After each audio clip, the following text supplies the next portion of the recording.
The talking doll. Well then, now you know what you need to do to fix it. Professor! Professor! Our lesson is over. I'm sorry to be a bother. No problem, Professor Eugenius. Our lesson's over. I've got an urgent matter. You see? You've got yourself a talking doll. Yes, only she speaks Japanese. The problem is I've been asked to get her to talk in English. We can teach her. It's a new technology. I'm puzzled. Don't you worry. We'll figure it out, Professor.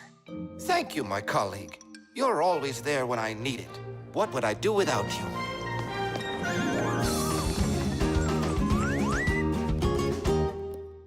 Professor, can you tell us how toys talk? Not now, children. We'll learn about the doll tomorrow. Now it's time to go home.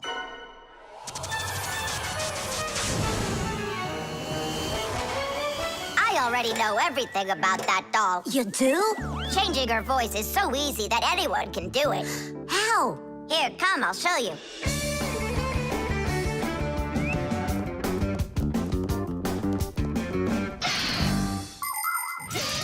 Early talking dolls used to work with a noisemaker inside. When the doll was turned over, air inside the noisemaker got pushed through a squeaker at the end of it, making a noise that sounded like the word mama. Mama. Funny.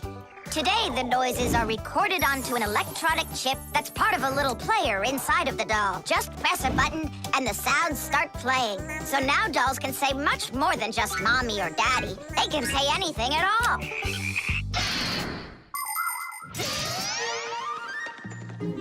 Well, here's the chip. This is where the recording of the doll's voice is. That's awesome. Can you re-record the voice on there? Well, yeah. Okay, I gotta go. See ya. Wait, Nolik, I thought of a really funny joke to pull. What if we slipped him and then we told and do something? Well, now, as I promised yesterday, I'm going to tell you all about talking dolls. Some start talking when you rock them, while others react to noise. And for this little lady, you need to press a button to get her to talk. Who wants to? Toola. Me? Well, okay, I can do it. Go ahead. And you'll hear her say, "Hi there, Mama." But in Japanese for now.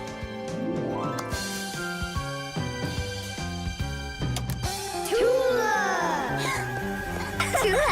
Is that Japanese for hi there? Toola! Why are you hiding a picture of Digit in your packer mat? How could she ever know that? Maybe you're in love? That doll is alive! They call that joking. I just thought of a better joke that we can play. Yeah. What? Toola, don't cry. She's not alive. She is alive. I'll tell you who did this horrible thing. It was Fire and Nolik. It's true, but now the joke will be on them. How? It's easy. All we gotta do is go. The smartest Fixie in our class is Digit. Sometimes I think that he knows everything about everything. Professor Grandpus has a lot of respect for him. Digit's always in thought whenever you see him, and he doesn't like when anyone distracts him. He just has no time for fooling around with the other boys. Digit prefers to solve problems using his brains and not his muscles. That's why he can have a tough time in gym class. But he's so sweet that it makes you want to help him. To tell you the truth, Digit isn't always great fixing things with his own hands. But no one understands technology better than he does. If something breaks, Digit can always figure out exactly what's wrong with it and the very best way to fix it.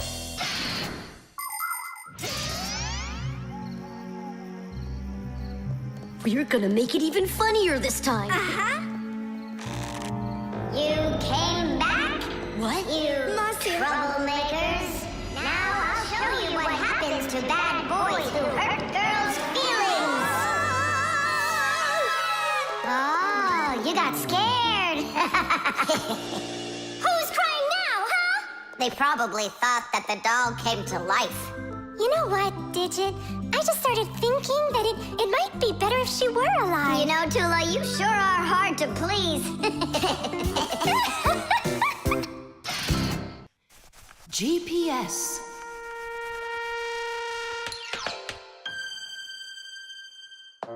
And 3, 4. Stop. Who goes next? I'm next. 5. 1, 2, 3. 3. And... Wait, I gotta choose a route. Should I go here or there? Choose already. Nolik, what are you doing over there? Nothing at all. Just waiting at my place. Good, and don't get off it. Wellfire? What was that? The alarm on my Fixie tab. Oh, our lesson's about to start. Hurry! What about the game? Later!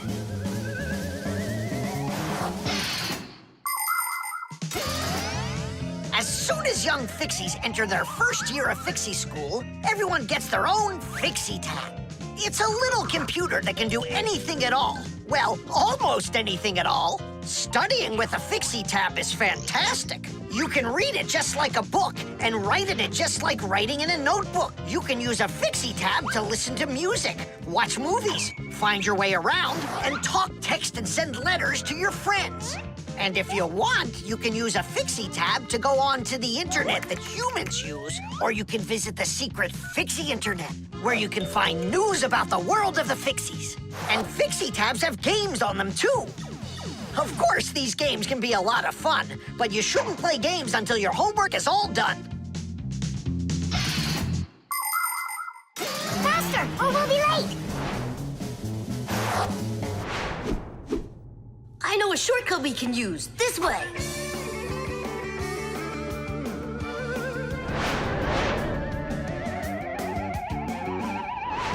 Now which way do we go? I need to remember the route. I think it's this way, or it could be that way. Well, which is it, this or that? I have no clue. Uh-huh. So what's our plan? We'll go back and start again. We flew in from there, right? No, I think it was there. That's not how we flew in. It was there. I think we're lost in here. Uh-oh. Nolik, stop the panicking. I only went uh-oh. I'm not panicking yet. It's your fault, Fire. I know a shortcut. Go this way. How are we gonna get out of here? How do I know? All I know is that we're late for our lesson. Thanks to someone. It wasn't on purpose, I swear. Now Grandpa's will punish us. What's going on? Well, I think I found a way to get out. Which way? Right here. I forgot that inside of my Fixie tab is a GPS navigator. Class. What's a navigator? A GPS navigator is an interactive electronic map that can help you find your way around. The navigator can figure out where you are by using signals that are sent to it from satellites. All you have to do is type the address of the place you want to go into it, and the GPS can figure out a route to get you there. And then it helps you as you go by telling you where and when you need to turn, so you can easily get to your destination. Let's see. Right now, we're here. And where do we need to go? You know where, to school. But where is that? Are you joking? In the laboratory of Professor Eugenius. Can you be quiet? Where do you want to go? The laboratory of Professor Eugenius. Please wait while I chart out the route. Ha! It did it! The navigator says to go there. Hey, what are you doing over there? Come on!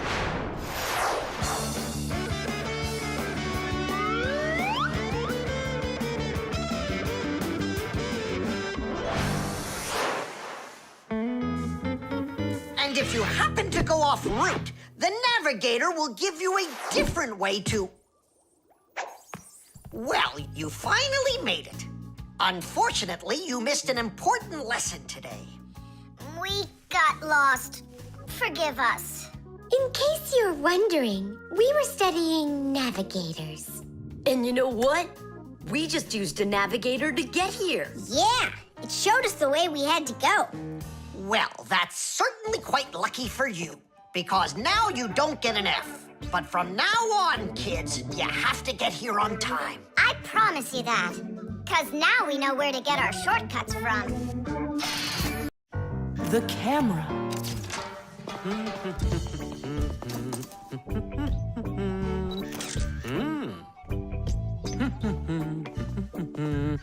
Stop right there and let me see how pretty you look today. Well, just don't tell that to the elevator. Bye-bye. Check it out, Nolik. Class, huh? You're not gonna get in trouble for doing that?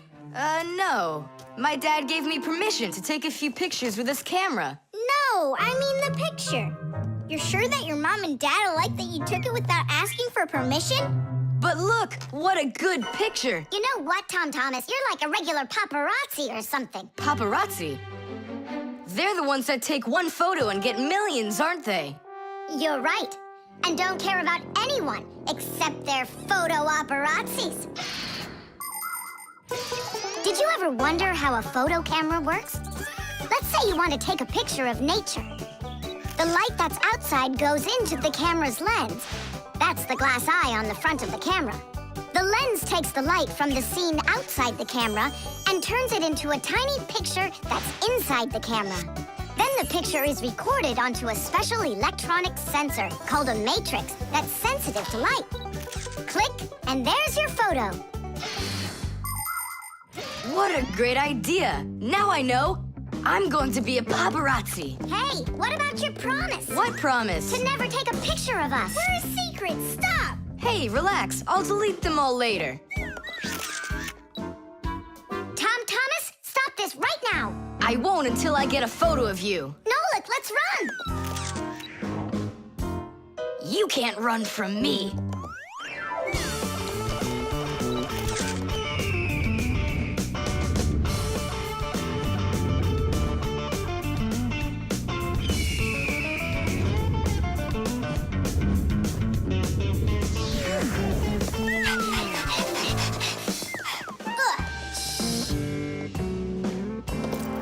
Chusaka?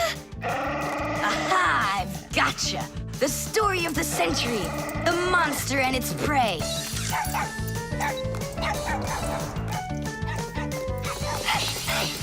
Tom Thomas! Help! No, he won't help, because he's a paparazzi.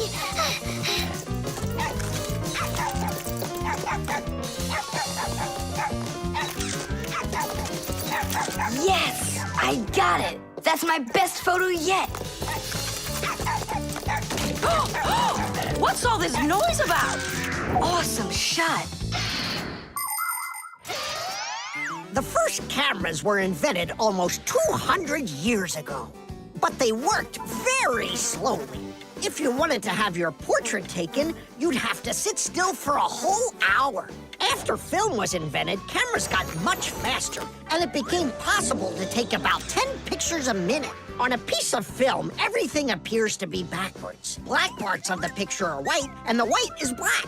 It doesn't look normal until the picture is transferred from the film to a piece of photographic paper. Now people shoot pictures with digital cameras that work without any film at all. You can look at what you shot instantly on a screen to see if you like it. And if you don't like it, you can try shooting another one. And today, you don't even need a separate camera to take pictures. Almost every mobile phone has one.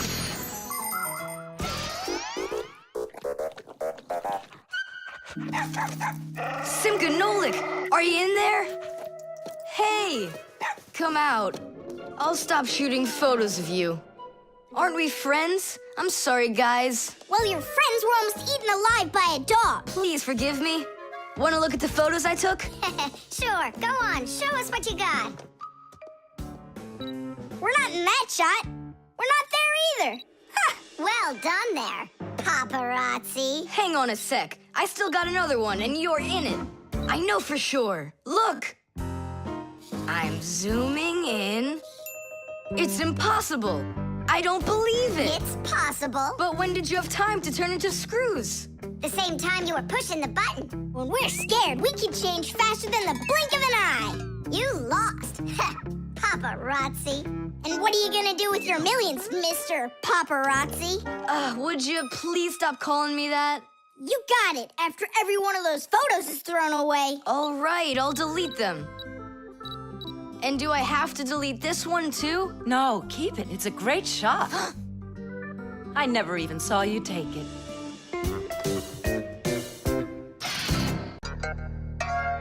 The Pack-A-Mat. Simka, can I have the Pack-A-Mat? I'd like to practice with it a little before the exam. Take it!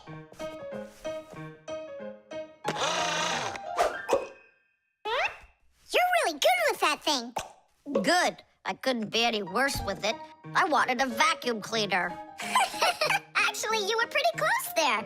You did manage to get the hose at least. This is not at all funny. In order to get a tool out of a Pac-Man, a Fixie must not only press the button on his chest, but he must also clearly picture exactly the tool he needs. By the time they are adults, this is easy for Fixies to do. But while they're children, they must study hard to master this important skill. As Fixies learn about new tools, they take exams to prove they know how they work.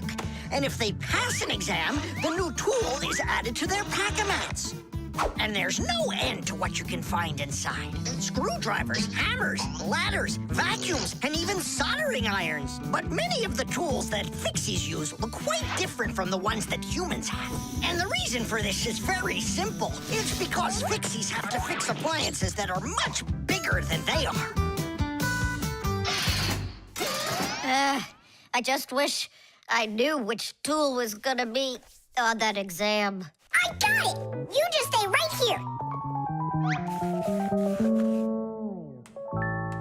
Grandpoos! What? On the exam, which tool are you gonna ask about? It's a secret. It's too bad. But I'm sure you can keep a secret, right? Of course. Then I'll tell you. Today's exam is on pliers, you see? You won't tell anyone, will you? Not a chance. I'll never pass it. You will. He's gonna ask about pliers. Huh? How could you know that? It's a secret.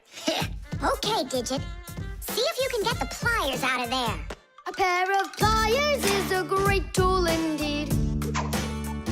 To grab and turn things, it's the tool that you need. Just be careful how you use them, or your fingers you could bruise them. Pliers are a great tool indeed. Just be careful how you use them, or your fingers you could bruise them. Pliers are a great tool indeed. Good going. You got it. Thanks a lot, Nolik. It's not really me you should be thanking. Grandpoos, thanks a lot. For what? The secret What secret? about the pliers. Oh, that. You know, I picked a new topic. I decided that a hammer will be the tool. A hammer? Only it's a secret. I remember.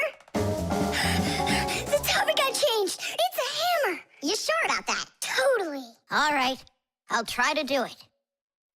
A hammer is a great tool indeed. To pound in nails, it is the tool that you need. Just be careful how you use it, or your finger you could bruise it. A hammer is a great tool indeed.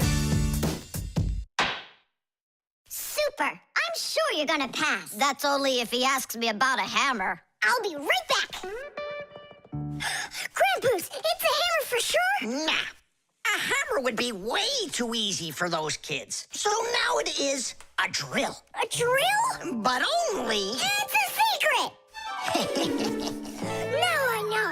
There's no doubt about it at all. It's a drill! A drill is such a great tool indeed. To drill a hole, it is the tool that you need. Just be careful how you use it, or your finger you could lose it.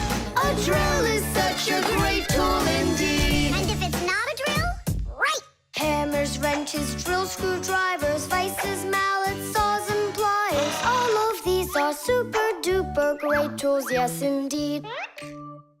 That's all. That's enough of this. I'll just go and take the exam. Yeah.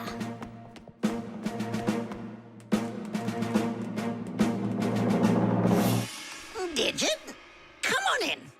Professor, well, what do you want to ask me on today's exam? Nothing, you already passed. What?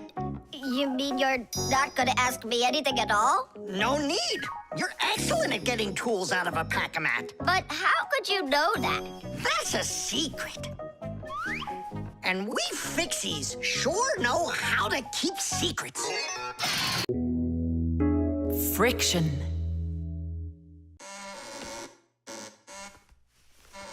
Oh, Thomas, that door of yours squeaks terribly. Yeah, and it's not easy to open either. Well, that's because the hinges are rubbing. That's why your door is not working right. How can I fix it? Just reduce the amount of friction. How? With some oil on the hinges. I can do it for you because I've got a pack-a-mat. All right. Simka, can I help you?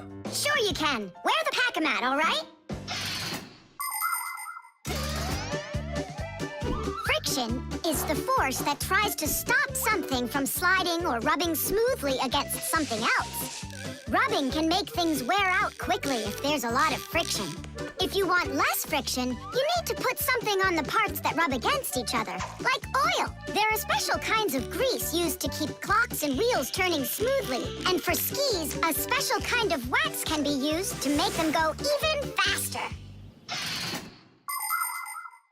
That's it. Now the top hinge. It's all done. Go ahead and check how it's working. It's not squeaking. I told ya. You guys are the best. I gotta go. Go where? I'm gonna go sledding. Maybe you'll take me with you? Sorry, Nolik. You don't have a sled to ride on. I'll see you later. Simka, should I grease the saucer? What for? It'll slide down the hill just the way it is. Ah, okay then. Wait here for me, Nolik. I'll be back real soon with a surprise for you. Yeah, oil slippery. I know what I'll do.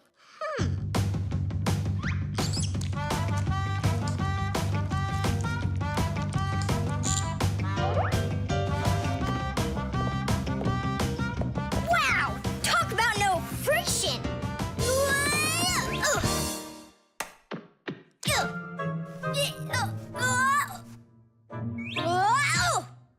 Hey, anyone? Help! Help! Simka! Nolik? Are you all right? Just stay where you are. I'll be right there.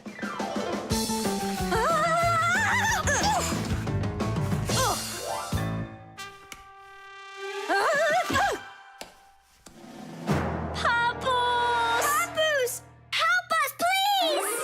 Who called for me? Help is on the way! Hey, what are you up to? Grandpa, stay away from here! You'll fall over. Huh? What did you say? Stay where you are!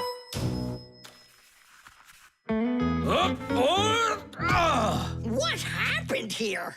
I poured some oil on the table Why'd you do that? to reduce friction.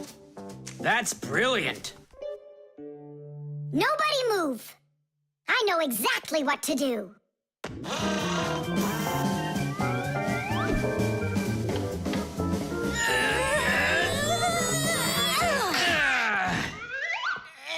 And what was the problem you had with the friction? I want to see all of this oil gone in 5 minutes. Engineers are in a constant battle with the force of friction. They want less friction so that cars will run faster and their parts will wear out less quickly. But just imagine what the world would be like if all of a sudden there was simply no friction at all. Everything would start slipping out of our hands and falling off the table. Knots would untie themselves, and that's not the half of it. Cars wouldn't be able to run without friction either. Wheels would spin around and around in one place, unable to grab onto the road. We wouldn't even be able to walk. Because when we walk, we move forward by pushing off the ground with our feet. And how can we do that without friction? We can't. So now I think you can see why it's not so bad to have a little bit of friction in our lives. Whew. We cleaned it. But it's still so stinky. Nolik, I completely forgot. I promised you a surprise. Look, what is it?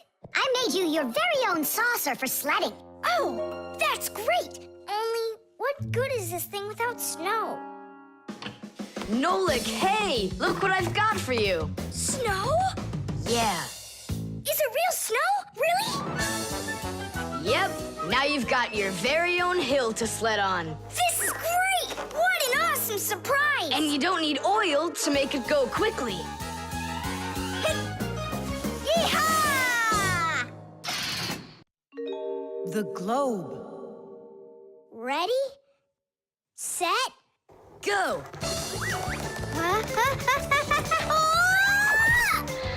Yay! Oh! Again, I couldn't do it. I told you. There's just no way to hold on when the globe is turning that fast. But I know I can do it. Give me that piece of rope there, would you? Now you can't throw me off. Spin it. Go on. Whoa!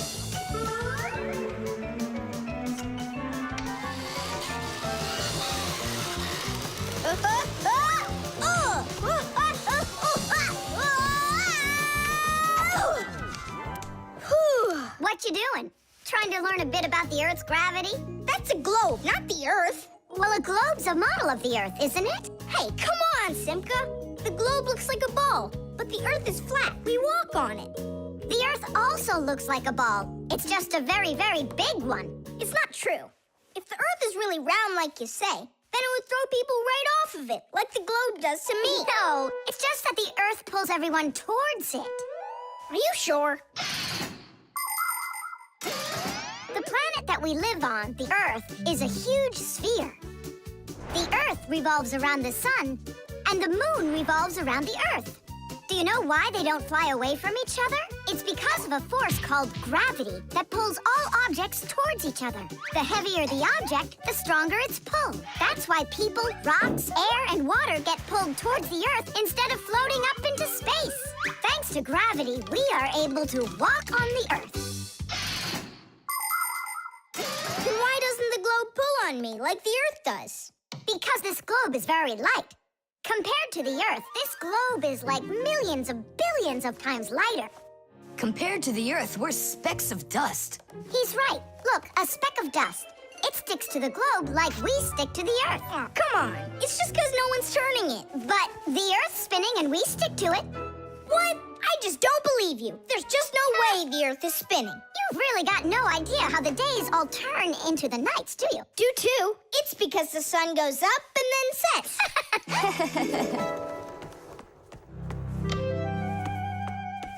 Watch this. Our sun's here, and you're over there. On Earth. Is it dark, Nolik? It's dark. Then it's nighttime on your side. And here, it's day. All right, now we'll turn the Earth. Hooray! Now it's daytime for me. And night for me over here. Ah, my side got dark again. And for me, it's a new day. All right, fine. You guys were right. I believe you. The Earth is spinning. The Earth goes round and round like a tilted spinning top. And as it spins, the sun shines its light on whichever half of the Earth is facing it. And as the Earth makes one full turn, we watch how the night becomes day and the day becomes night again. It takes 24 hours for the Earth to make one full turn. But that's not all. The Earth is also traveling in space around the sun. It takes the Earth 1 year to make a full circle. As it goes along its way, the top and bottom of the Earth take turns being closer to the sun. That's because the Earth is tilted. When the top half is closer to the sun, it's summer there, while at the very same time on the bottom half, it is winter. And when it is winter on the top half, it is summer on the bottom.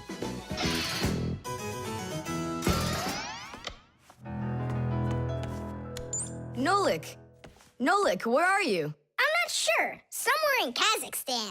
The force of gravity is super strong around here. So go on, spin it. You're gonna fall off, Nolik. Don't worry, just do it. Go ahead and tilt it if you feel like it. Told ya! Ha! And you were sure I was gonna fall off this globe. That's strange. Nolik, come on over here. What for? You'll see in a second. I don't want to. You really don't want or you can't. Tom Thomas, take a look. I get it. He stuck himself to the globe, didn't he? Yeah, with the chewing gum. Isn't it time to go? Uh-huh. And me! What about me? Hey! You gotta help me! Don't leave me! Should we help him?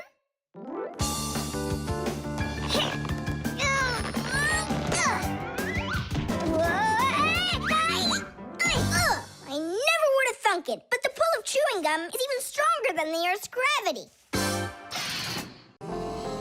The level. Tom Thomas, I'm really sorry.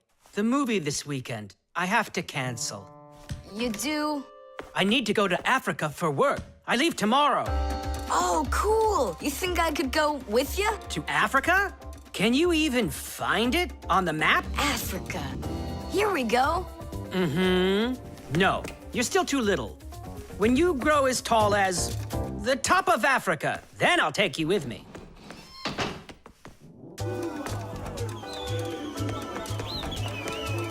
Here, there.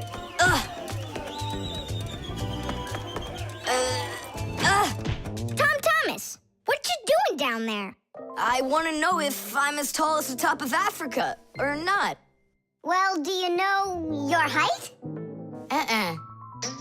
Okay, then let's measure you and mark how tall you are. You just need to hold the book, all right?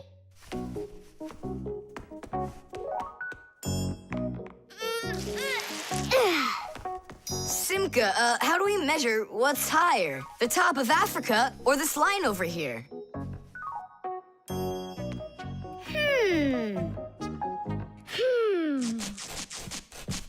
It's a tough one.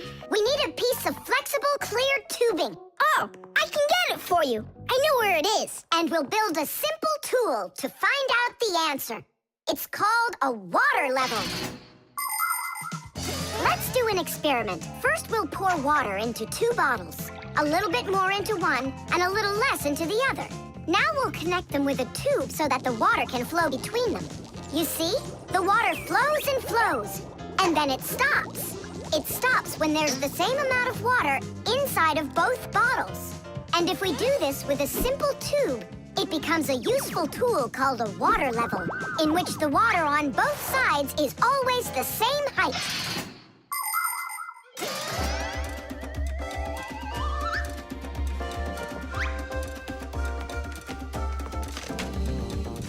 I'm gonna watch the water level on this end, all right? Be careful how you lift it, or the water can get out. Nolik, what's going on? The water inside the tube is even with the line. There you go, Tom Thomas. Where the water is right now is how tall you are. And? Well, it looks like Tom Thomas isn't quite tall enough for Africa. What if we hold the tube a little higher? You can try if you want, but the water's gonna stay where it is. See? The water level on your side always stays the same as on the other side. I'm not getting that tall for a while yet. And what if we just lower the map a little? That wouldn't be honest. But it would be clever. There are a lot of great proverbs, but my favorite one is measure twice, cut once. And to measure things right, you need measuring tools. The simplest one is a ruler. With its help, we can find out the length of an object. A watch can tell us how much time has passed. A speedometer shows us how fast we are moving, like in a car or on a bike. An electric meter keeps track of how much electricity we are using. A decibel meter can tell us who is screaming or stomping louder. And a beam compass is used to accurately measure the size of a coin or a hole. We couldn't get by without wonderful tools like these. If we didn't measure the things we are building carefully, everything around us would just come loose and fall apart. Uh-oh. Dad! Dad! Look, Dad. That's strange. Looks like you are a little taller. Does that mean you'll take me with you? Yeah. Are you ready? Yay! But everyone who goes to Africa has to get vaccinated. You're okay with that, aren't you?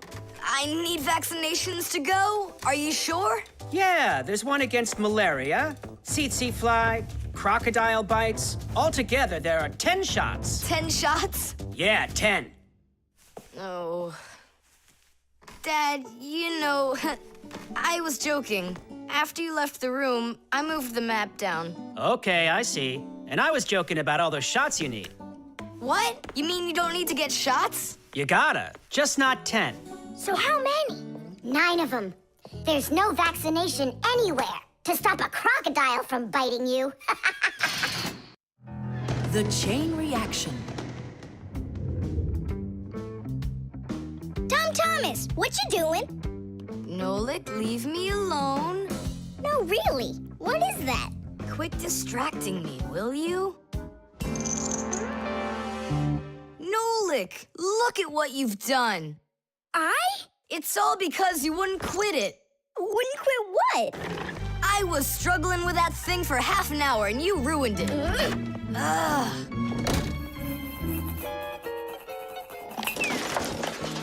Whoa! Ah! Oh! Hey, Tom Thomas, can you hear me? Tom Thomas, let me out!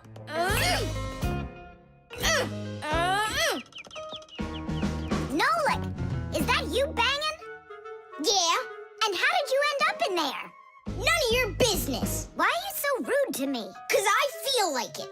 Oh, yeah? Enjoy sitting there. Well, who needs you? Goodbye.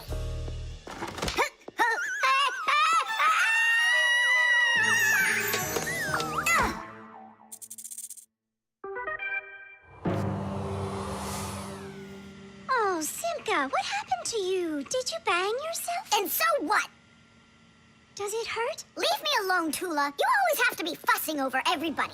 Come on, why are you so angry, huh? Nolik was rude to me. That means you have to be rude to me? Forgive me, Toola. And where's Nolik right now? There. Let's go see him. Nolik, it's Toola. Are you all right? I'm fine. Why were you so rude with your sister? 'Cause Tom Thomas was rude with me. I get it. It's a chain reaction. A what? Setting a log on fire isn't easy.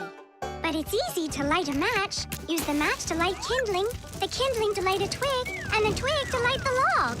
Have you ever seen a fire grow? It's an example of a typical chain reaction. So be extra careful with fire, because just one match or little piece of smoldering coal can lead to a huge disaster. Yes, they can make a whole forest burst into flame and burn down to the ground. And all because of a simple chain reaction. I don't get you. What chain reaction?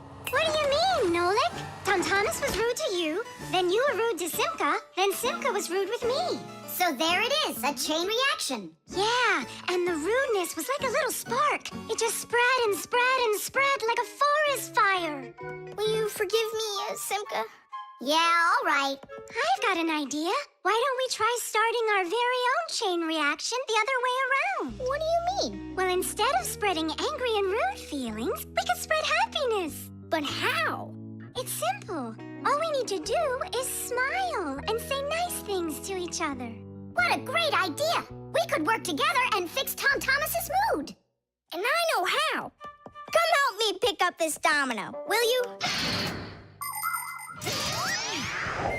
Everything in the whole universe is made up of atoms. Particles so extremely small that you can't even see them through a microscope. But when a tiny atom splits, it makes a tiny explosion. And that explosion can start another explosion, and another explosion, and another. And now you've got a chain reaction. And that's how a lot of tiny explosions work together to make the gigantic explosion of an atomic bomb, the deadliest weapon known to man. But atomic energy can also be used for peaceful purposes. For example, nuclear power plants use this energy to produce electricity and hot water. And nuclear-powered icebreakers can break through the thick Arctic ice so ships can sail on their way.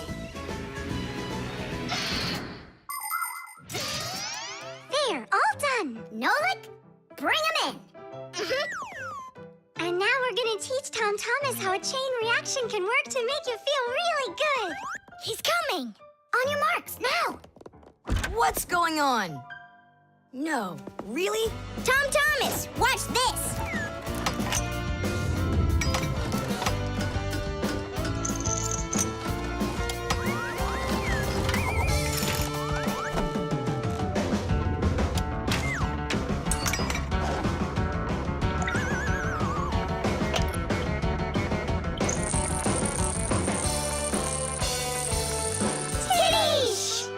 That was so totally awesome! I can't believe what I saw! How did you do that? It was just A chain reaction. What? A chain reaction. Tubes. Today's lesson will be on pipes and tubing. Right here inside of this laboratory, you can see them all over. Look! Over there. And there. Some more over there, and there's another one. So, who can tell me some different uses for tubes? Digit. They're used in plumbing to carry the water. Nolik, in school we don't give an answer without being called on. Digit. You can. And for carrying waste. I am talking to Digit now. Gas goes through pipes too. Stop interrupting us. And don't forget about smoke in a smokestack. Nolik, that's just rude behavior. Out right now.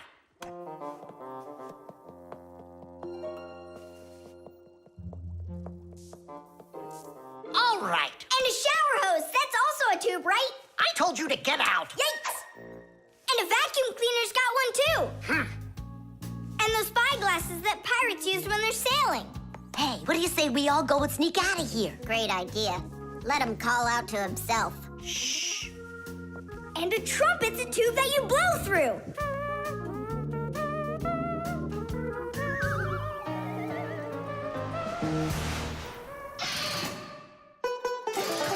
Nolik is my younger brother.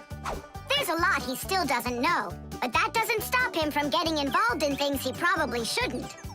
Unfortunately, that can get him into trouble. So, every once in a while, me or my parents have to rescue him. No, I wouldn't call Nolik a pest. He's just a bit curious. That's why he broke the #1 Fixie rule, hide from humans. Nolik's the one who first became friends with Tom Thomas. Well, I was there too, but Nolik started it. Actually, first it was Grandpus. Many years ago, he befriended Professor Eugenius. And after that, the professor let us have our school in his laboratory. So it turns out that Nolik is just like his grandfather.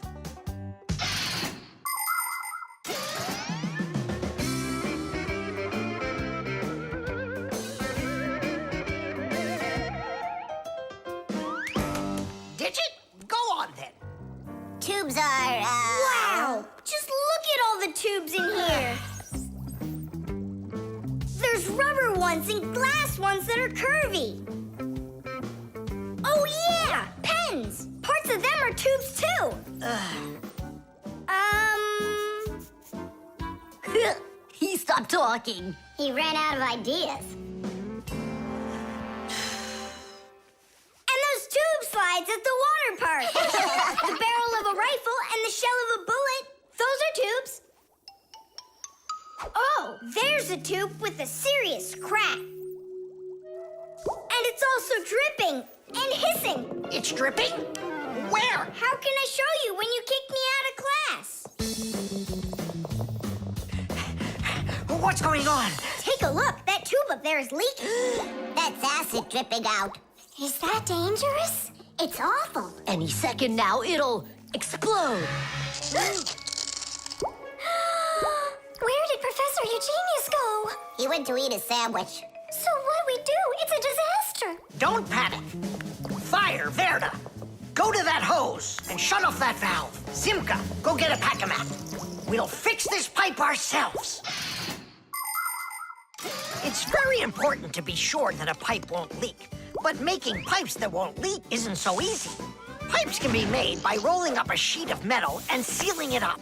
Unfortunately, the seam can break, and that's why people have figured out how to make pipes without seams. They do it by stretching out hot metal on special machines. And PVC pipes are squeezed out of hot plastic like pasta. When the plastic is cooled down, it hardens into a pipe. We fixed it just in time. Nolik, way to go there. Hey, Simka, where is he? Don't know. He finally left. Here I am. Nolik, I want to thank you for being alert, and I'd like you to join our class. Tadish! Only don't forget, in my class, students cannot answer unless they're called on. Now then, pipes and tubing. Digit, please continue. Well? But Nolik said all of them already. Nolik. Not all. A straw for drinking a shake is a tube, and some noodles are tubes made out of dough. And what's it called? That thing. A hole in a mountain. Wait a second, I'll get it. A volcano. That's not it. They go this way. I mean the kind that go like that. Heh, they're tunnels. You got it. Well done there. Yeah. The disguise. Ugh, good. Tom Thomas, why do you need a second aquarium? Especially without any fish. First of all, it's a terrarium. And it's not for fish, it's for lizards and snakes. Ooh. My friend Katya asked me to take care of him while she's away. That's why I brought him here. Take care of who? There's no one in there. Ah! What is that? It's a chameleon, Nolik. I think he's awesome. It's a bad idea to take him out. He might run away. Don't you worry, I got him. What a monster. But how come I couldn't see him before? It's because a chameleon knows how to disguise himself by changing the color of his whole body. Have you ever seen a military uniform? They have special patterns and colors that help soldiers hide. That's called camouflage, and people learned it from animals. For instance, a caterpillar can look like a twig, and a seahorse can look like a piece of coral. An ordinary gray rabbit becomes white in the winter, so a wolf will have trouble finding it in the snow. But the champion of camouflage is the chameleon. This master of disguise can change its color in just a matter of seconds.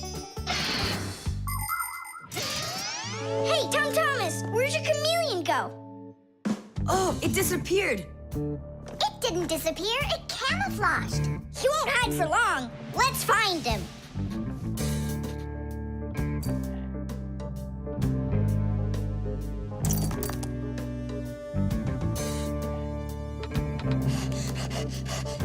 Chusaka, have you seen the chameleon? Where is he?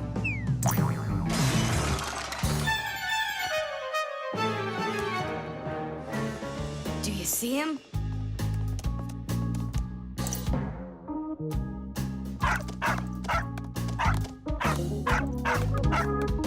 No, he's not gonna let us catch him. We're gonna have to trick him into coming to us. Uh-huh. We can set a trap with something that he likes. What do they like, I wonder? What else? They're food. And what do chameleons eat? Well, like flies or caterpillars, roaches. Where's the fly gonna come from? Well, what if... What? Oh, Simka, just you wait. I'm gonna get you. Hey, we've gotta help Katya. You don't see the caterpillar complaining. Quiet. Nolik, you start buzzing. Buzzing? Yeah, like a fly. Yeah, and flap your wings, too.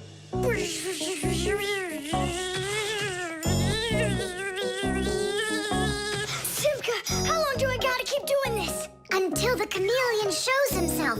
Just keep buzzing.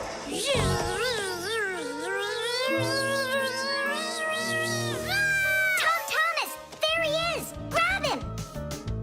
Let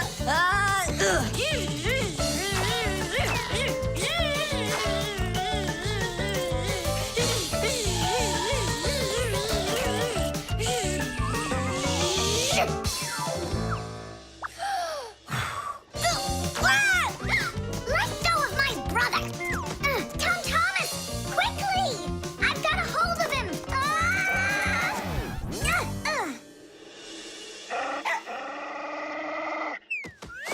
Yep, I gotcha.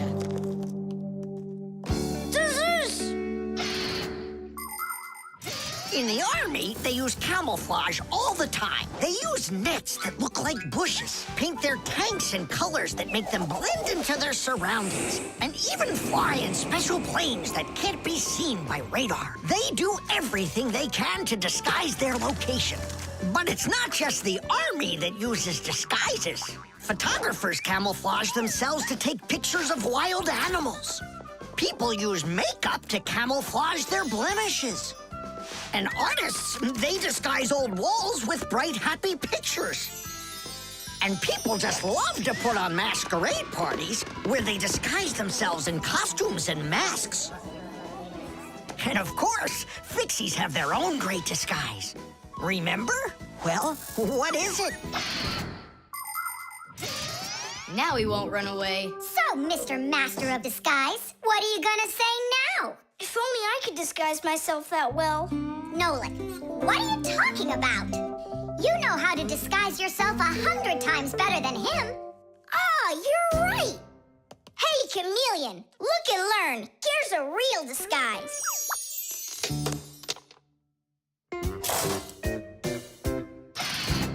Modeling clay.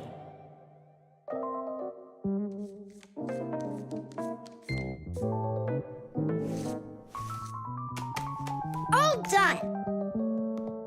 Simka, take a look. I've got my own pack-a-mat. Now look at that, a pack-a-mat made out of modeling clay. But this one's my own, and it looks just like a real one. Okay, you're right, it really does, Nolik. Simka, Nolik, what's up? Hi there, Fire. Wanna play some tag with me? I really wish I could play tag, but unlike you, I've got tons of work. Yeah, like what? Well, a bathroom hook fell down. Tom Thomas broke the lamp on his desk. The aquarium has a tube that's leaking. So go and play. I have to get a pack-a-mat. Oh. I wish I could play tag. Hold on. Nolik, you've got a pack-a-mat. Uh-huh. Although I gotta say, it looks a little strange. That's because it's... Let's fix everything before Simka with your pack-a-mat and my Fixie board. This'll be great.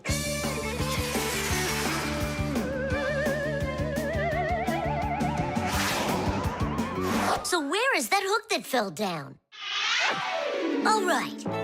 Nolik, get out some sticky stuff. From where? Obviously, from out of your pack-a-mat. But it isn't real. I made it out of modeling clay today. Out of clay? Well, it totally looks real. Long ago, back in the Stone Age, people learned how to use clay to make their dishes and sculptures. But the modeling clay that we use nowadays was only invented about 100 years ago. Actually, modeling clay is just plain old clay with some ingredients added so it won't dry out. And dyes are mixed in to make all the different colors. There is just no end to all of the fun things you can make out of modeling clay. I got an idea. Go on, turn around. What are you doing? Grabbing glue out of your pack-a-mat. All right, get up here. Will it stick? Yeah, of course it will. Let's go and fix the lamp.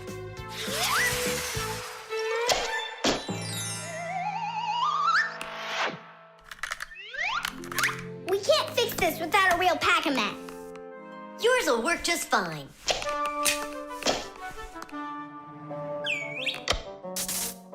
Tadish! So, what else did Simka have to fix? The aquarium. Hop on.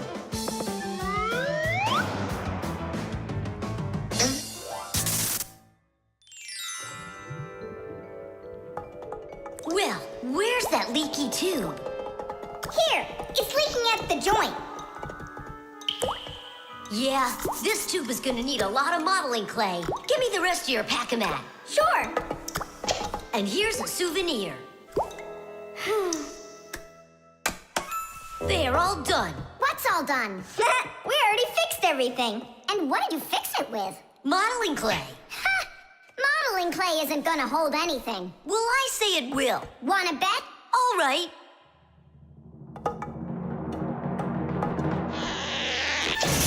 Ah, it's exploding! What in the world is happening here? Flooding water! You just do as I tell you, without panicking. Did you know it's possible to make modeling clay in your own home? Just write down this recipe. You'll need a cup of flour, a half a cup of salt, and a half a cup of water. Now, mix the salt with the flour and add the water little by little. Mix it together really well. What are you saying? That it looks just like dough? Well, that's exactly what it is. It's just not for eating. It's way too salty. But you certainly can sculpt things out of it. If you want your modeling clay to be colorful, you can add food coloring or watercolors to it. That's it. Your modeling clay is ready to be sculpted. When you're finished, don't forget to let your figures dry in the sun. That way they'll get nice and hard and last you a very long time.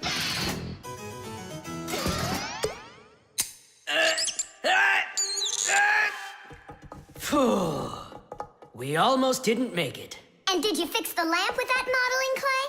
Uh-huh. And the hook, too. That was not a good idea. But it was really quick. Hey, that's true. That's why I want to give a medal to you. You're heroes. For real? Of course you are. And here it is, your medal. But it's made out of modeling clay. Your reward fits your heroic deed. The Catapult.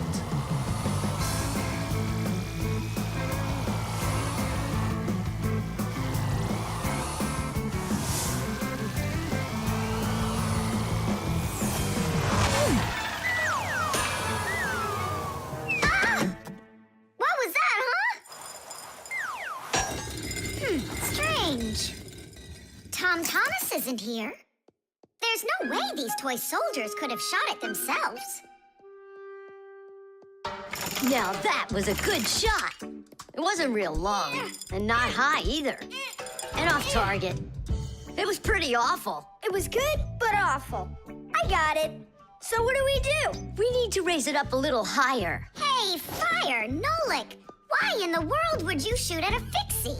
Fixies, they're supposed to be in school right now.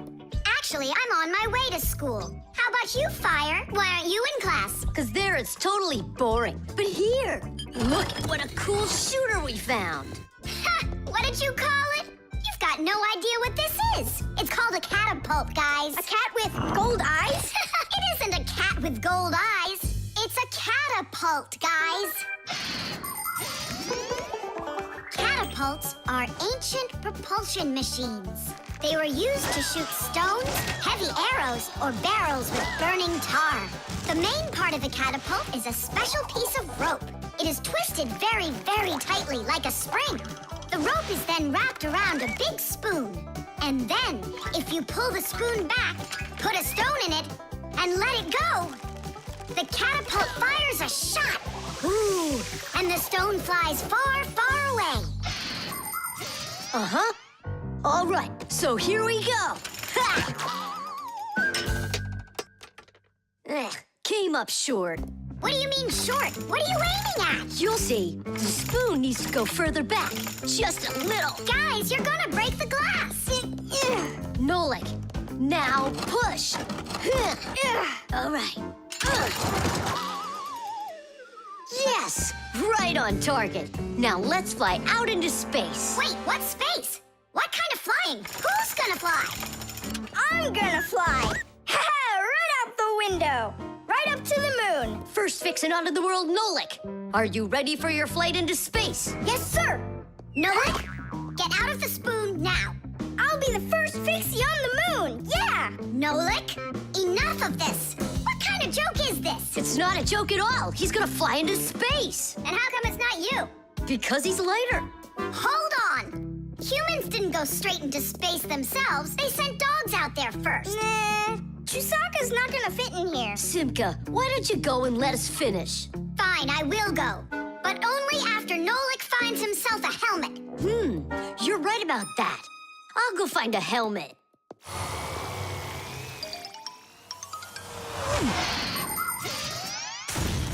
The catapult was invented in ancient times, but people still use them today. Only now, instead of launching stones, catapults are used to launch jet airplanes. You see, the runway on an aircraft carrier is quite short, so catapults are used to help the planes move fast enough to take off. Catapults can also be used to save the life of a pilot.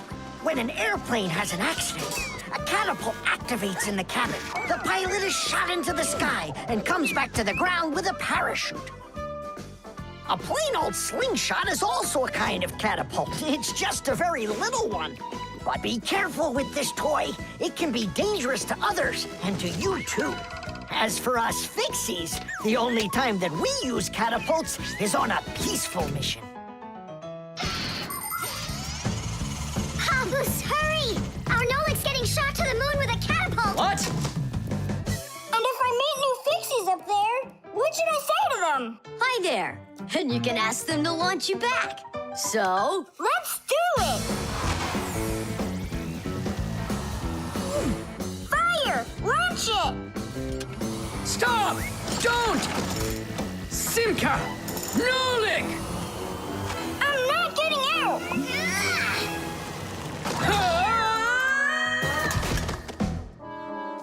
Whew! We're alive. hooray! He flew all the way. Who flew away? To the moon? Nope, just a bit short. It's not our fault. You're just heavier than Nolik, and that's why you came up short. Papoose, maybe we can try one more time. What? Ugh. The doorbell. Nolik! Nolik, what are you doing here? Just whistling a tune. Are you gonna whistle that tune the whole time Tom Thomas is away? He just left with his parents for a week, and we've got guests coming, remember? What guests? I invited everybody. The class? Yes, class.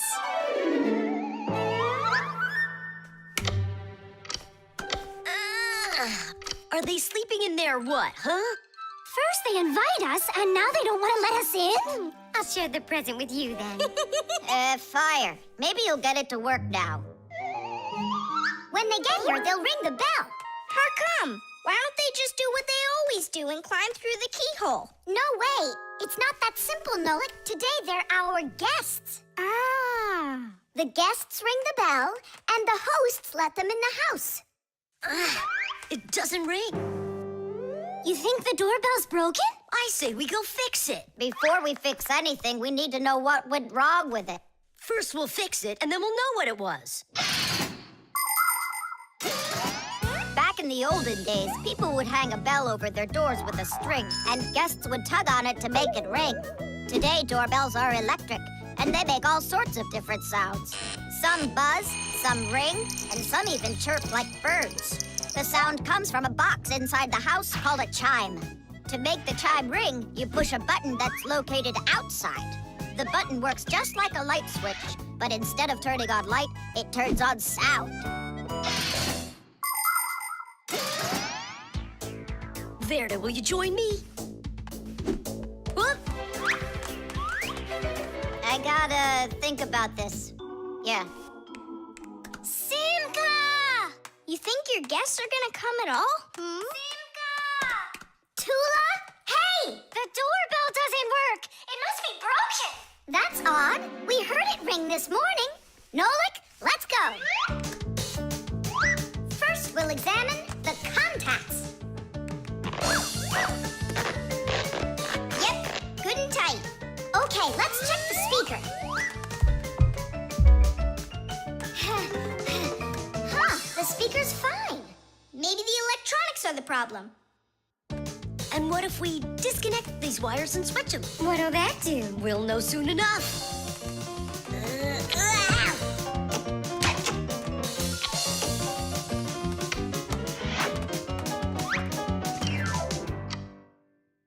You know what? Why don't we connect the wires straight together? Isn't that dangerous? We'll find out. Don't worry, nothing happened yet. Fire.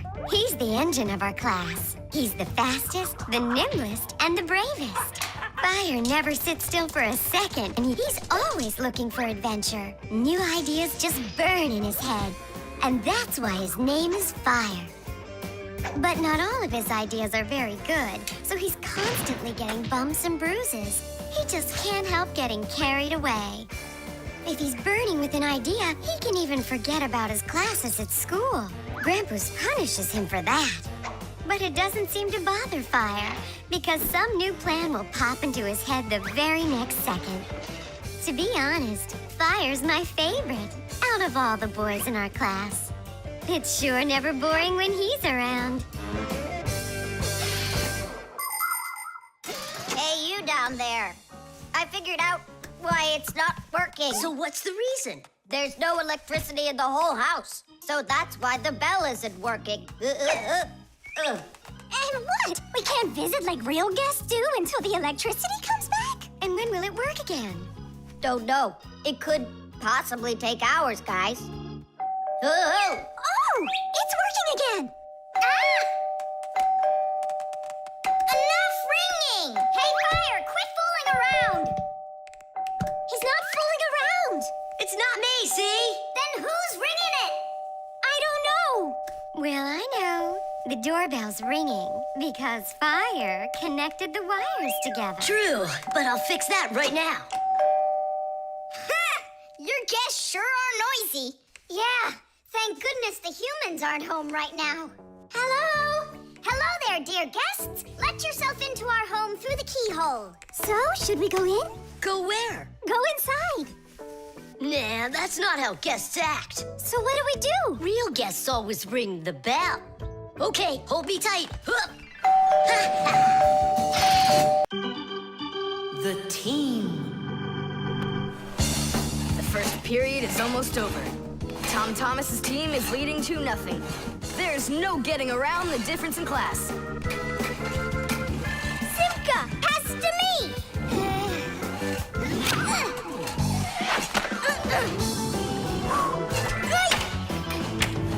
Simka, over here!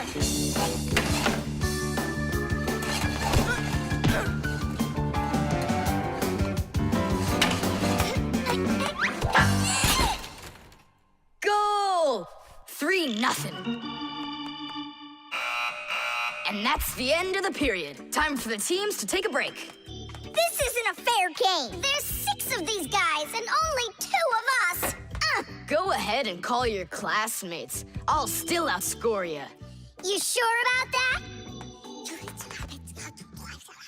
Uh-huh. Well, Tom Thomas, you asked for it. Young Fixies take classes and study just like human kids. But Fixie schools are quite a bit different than schools for people. To begin with, there are no more than 10 students in a room. In Simka's class, for instance, there are 6, and the children don't study in one place. On one day, the lesson could be inside a refrigerator, the next day in a computer, and the day after that in a vacuum cleaner. This is the best way for Fixies to learn all about them and put their new knowledge to the test. But the most important thing is that they have to learn to work as a team and help each other. Stronger Fixies helping weaker ones, and older Fixies helping younger ones. This is a must for Fixies, because appliances are so very big that if we didn't work as a team, we little Fixies could never get by. As the second period is about to begin, our full team comes to the ice. Huh? Introducing the engine of our class, Fire! My motor's roaring. And now the brains of our class, Digit! Okay, what's the score? Now here is the spirit of our class, Toola! Could I be our goalie? And here she is, the face of our class, Verda! And oh, well, A cute one. So you want to quit, Tom Thomas? I'm not afraid of you.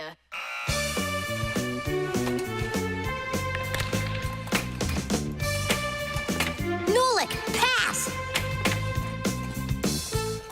Shoot! I'm calculating the angle to use. Whoa! Oops! Pass it quick!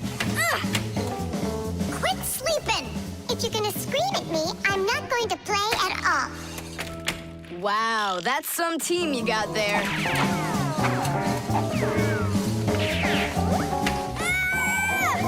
6-0. It's a blowout. Now the intermission before the final period. We're missing something here. I can tell you what. You mean confidence? Calculations? Elegance? I know speed.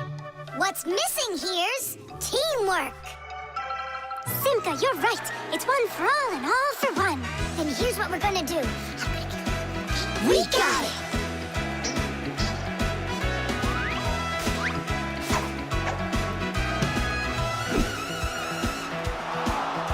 Attack and check, don't lose control. A line change on the fly. The puck is zooming towards the goal to score and break the tie. It's one for all and all for one. Great teamwork is a must. Let's go and show them how it's done. This game was made for us. Hockey's our game. Hockey, hockey's our game. Hockey, hockey's our game. Hockey, hockey's our game. Hockey's our game. Hockey, hockey's our game. Hockey, hockey's our game. Hockey, hockey's our game. Hockey's our game. Hockey, hockey's our game. Tell me again, what's the name of our game? Hockey. I can't hear you. Hockey. Oh, hockey's our game. Hockey. Hockey's our game. Hockey. Hockey's our game. Hockey. Hockey's our game. Hockey. I love that hockey. We won, Tom Thomas. What do you say now? How did I get creamed like that? 'Cause you're by yourself here, and we are a team! Team! The wires. Quiet down. Get ready for your lesson. Be quiet. Quiet down, please. Oh, it's so hot here.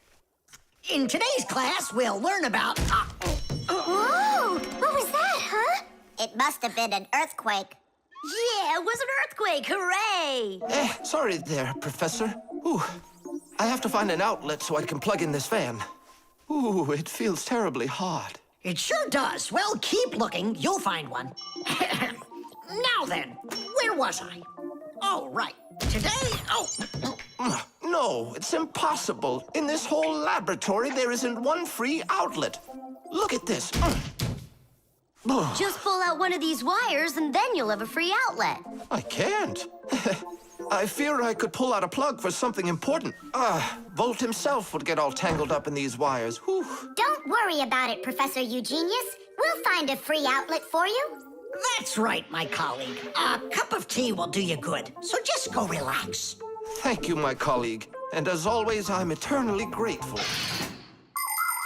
Fixies have opened schools for their children in all sorts of different places, like factories, stores, and warehouses. Anywhere where there's lots of machines and appliances and places to hide from humans. And this is where we hold our school, right here inside the laboratory of Professor Eugenius. It's a fantastic place for me to hold class. Every day, new devices, materials, toys, and even food are brought here for examination. And there are lots of scientific devices and tools to study here as well. But most importantly, we never need to hide from the head of the laboratory. Because my colleague, Professor Eugenius, is someone I'm proud to call a friend. He loves Fixies, helps us anytime we need, and will never let our secret out. What should we do first? We have to start out with pulling apart these wires. That'll take a second. Over here! No, here! Nolik, come help! Let's do this. Come on, come on, come on, come on, come on. Just one more time. Stop it! I can't get out! Loosen the wires! We need to pull out this one! Stop this nonsense, will ya?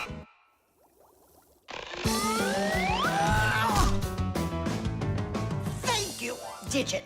Tidish.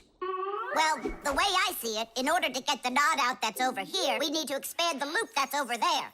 And then push that wire through it. And then do it again from the other end. That's it. Very good, girls. Hey! Now pull it hard.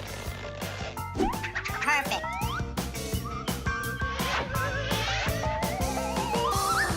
Hey, check it out. This green wire up here isn't plugged into anything. Then no one's using it. So that means we should go and pull it out from the outlet. Got it. Tidish. Vera, here's another wire that isn't plugged in. I found another wire no one's using. I mean, Simka and I found it together. Nolik, why are you so upset? Because you guys are doing all the work. How about this wire? Nobody's checked it yet. Really? Oh, wow! What? Did you find some treasure, Nolik? Uh-huh. There are 6 free outlets under here. Great! Now Professor Eugenius can plug in his fan, and his kettle, and even his soldering iron. To get electricity to a device that doesn't use batteries, you need to plug a pair of wires into an outlet. But it's important not to let the wires touch one another, or the electricity can burn them out. That's why wires are covered in plastic or rubber, so the electricity won't pass from one wire to the other, or to us when we touch them. So always be very careful with wires. And never, ever touch a bare wire. You could get killed by the electric shock.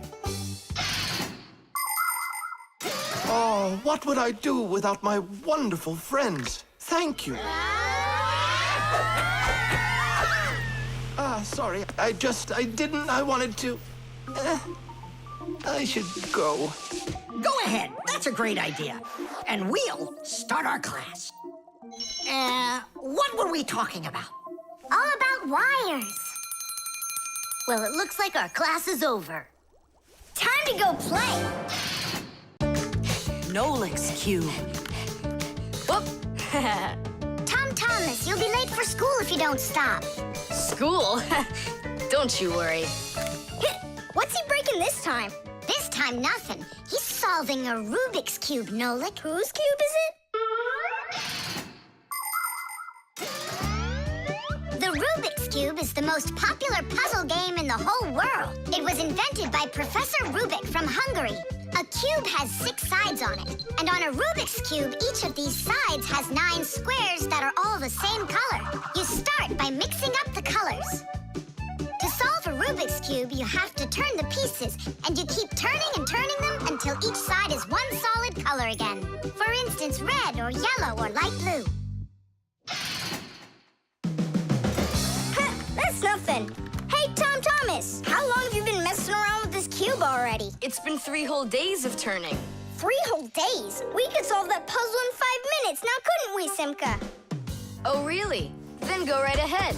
I'm off to school. Well, you ready to show Tom Thomas who's boss? Just count me out. Hey, I thought you said Rubik's Cubes are easy to solve. I never said anything like that. This problem is all yours, Mr. Bragger. All right, I'll figure it out myself.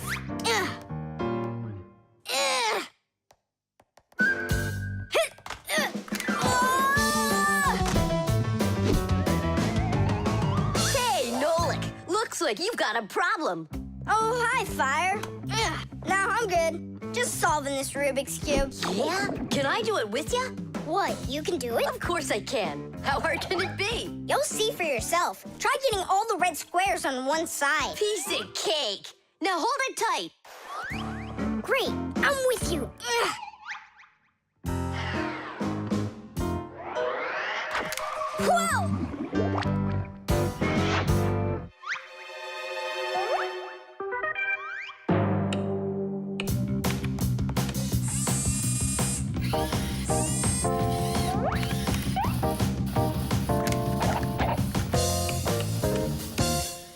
You mean like that?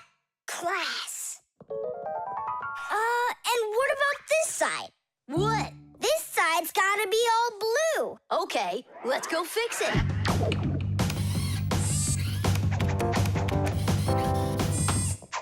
There, like you wanted. Now what happened to the red side? Huh? Simka was telling me that on each side there has to be one color. Oh, like Simka'd be able to do this? Simka can do it all. Well, if Simka can, then I can too.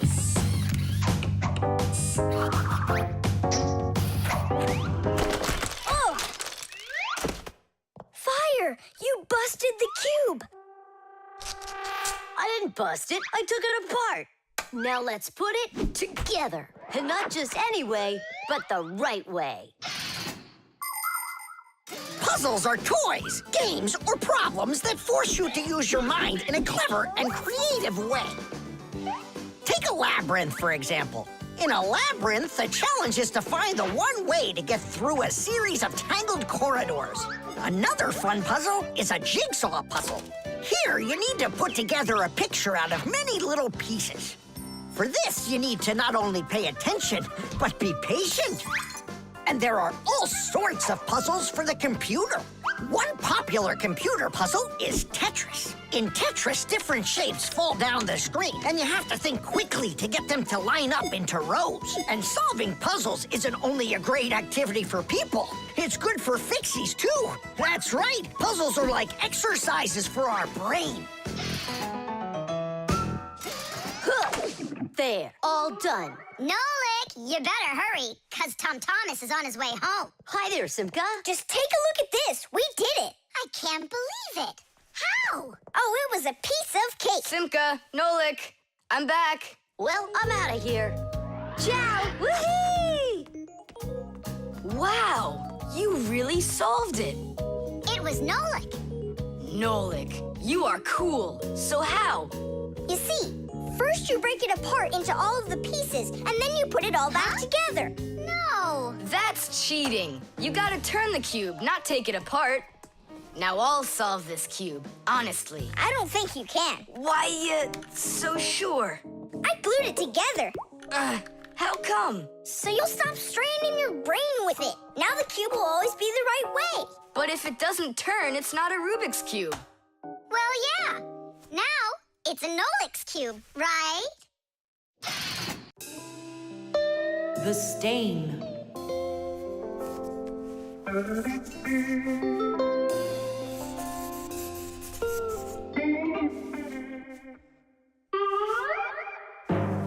Tom Thomas, what's going on? If you really want to watch TV, then you gotta turn it on first. I'm not watching it, I'm looking at my reflection.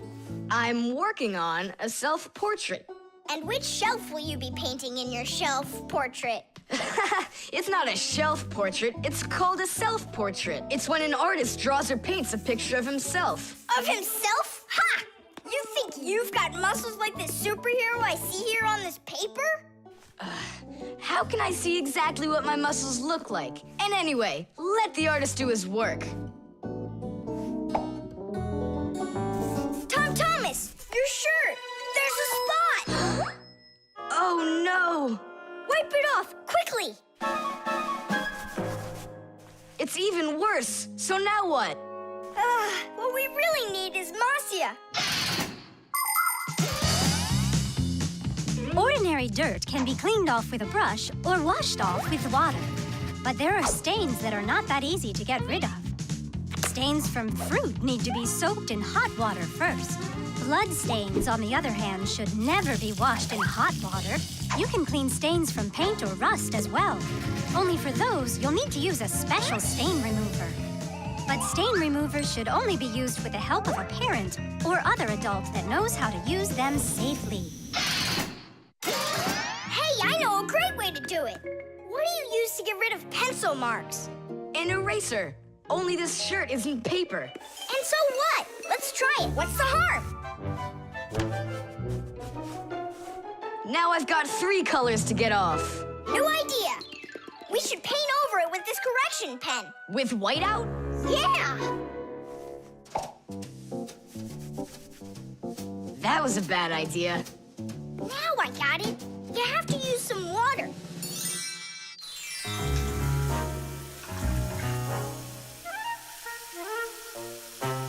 The wash should be better, don't you think? No, you can't wash whites with colors.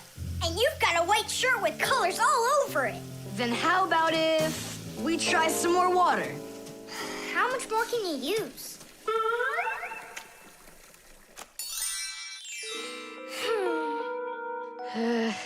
Any more ideas? You know what? It's possible we did something wrong. Everything you did was wrong. You should have used a spot remover to clean off that stain. A spot remover? No way! Oh, take a look at it, Simka. I think it's marvelous. They painted that white shirt so nicely. Toola is Simka's best friend. She's very tall, almost as tall as Papoose. Yeah, she's the tallest one in her class. And she's strong, too. Toola loves to laugh, and she does it louder than everybody. That's just the way she is. Cheerful and kind. Ready to help anyone who needs it, and making sure her friends are getting along. Of course, I don't like that she treats me like a baby, especially since she's the one that's a scaredy cat. She can even get scared of a cute little spider. And she believes in all sorts of silly superstitions and horoscopes. Toola will believe anything you tell her, which is really great because it makes it so easy to play tricks on her. But she takes it all in good fun. That's because she's Toola. It was on purpose, wasn't it? Well, yeah. Thomas, no! Your mom will punish you for just one of them, and now you're gonna make more stains? Don't worry, Nolik. I forgot that this is an old shirt, and I'm allowed to get it all dirty if I want. And I tried so hard to clean it. Put another spot there. And over here. One in the middle. And a line over there. Splendid. That looks great. And how about down there?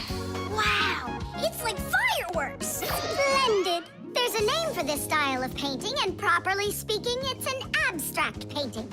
They have lots of lines and spots, and everyone sees whatever they want in them. Yeah, look! A golden ball by the river! And there's Tom Thomas with an F on his report card.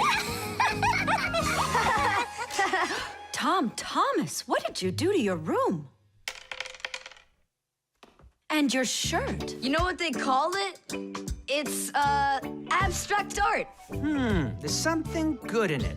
I like it. Abstract art. Isn't it great? Ah, my little artist. The drum. Now, let's turn it on. It's buzzing. You hear it? I would love to, but the only thing I can hear is Nolik's banging. Nolik, what are you doing? I'm rehearsing my solo. Nolik's the drummer in our rock band. Didn't you know that? Why don't you go and rehearse somewhere else if you wouldn't mind? Yeah, all right. I just can't work like this. Nolik, stop it, please. Oh, my head is just splitting. Professor Eugenius, will you come to the laboratory? There's something very strange in there. What? I'm hearing some kind of awful sounds. You are? I think it's a ghost. Back from the dead. Don't you worry about ghosts, Lisa. I'll check what it is. So it's you making the racket. What? I'm just rehearsing. Well, what is it? Don't worry, it's just a piece of equipment rattling. You know what you should do? You should go and practice back at home, my young friend. It's not very hard to make a drum. One way to make it is to take an empty barrel and replace its bottom with a skin made of leather or plastic. If the skin is stretched tightly, the sound can get very bright and loud. Really big drums are usually played with percussion mallets or beaters, while smaller drums can be played with sticks or with bare hands. Instruments that make sounds by being shaken, scraped, or beaten are all called percussion instruments.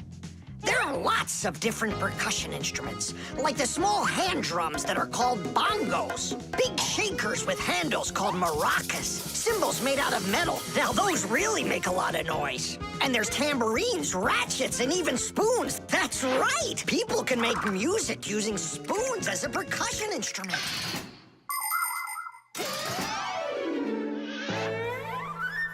Tom Thomas, do you think I could practice my drumming here? Yeah, go ahead. I've just got some homework to do. I can do that, and better than you can, too. And what if I play like this, huh? Then I'll go like that, or like that.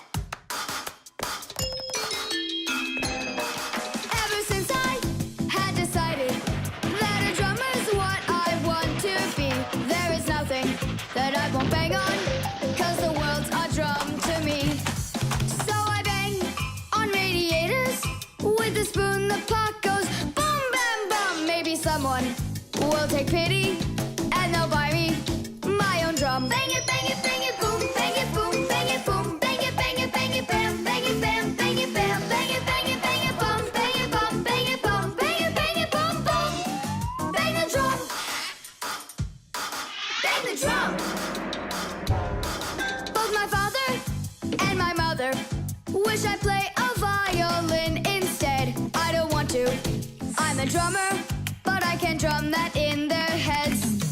So I bang on radiators with a spoon. The pot goes boom, bam, bum. Maybe someday they will get it and they'll buy me my own drum. Bang it, bang it, bang it, boom, bang it, boom, bang it, boom, bang it, bang it, bang it, bam, bang it, bam, bang it, bam, bang it, bang it, bang it, bum, bang it, bum, bang it, bum, bang it, bang it, bum, bum. Bang the drum, bang it, bang it, bang it, boom, bang it, boom, bang it, boom, bang it, bang it, bang it, bam, bang it, bam, bang it, bam, bang it, bang it, bang it, bum, bang it, bum, bang it, bum, bang it, bang it, bum, bum. Bang the drum. Tom Thomas, let's take a break! But I'm not done. Keep going, Nolik. This is fun. Maybe it's fun for you. Bang the drum. Stop, that's enough. Bang the drum. And now, let's turn it off. Can you hear that? It stopped buzzing. It did. Hey, everybody, it's Nolik. Yo, what's up? So, our noisy ghost is back. I thought you were practicing at home now. Tom Thomas is drumming there. I had to run away. Well, our excursion is over. And now I would just be so happy to listen to your rock group. Hooray! Bang the drum! Bang the drum! Come on, not so loud! Bang the drum! Did you say something? Bang the drum! I beg you, not that loud, please! The armor. 23, 24, 25. Ready or not, here we come! I heard him. He ran into the hallway. You check the kitchen, Nolik, and I'll check the living room.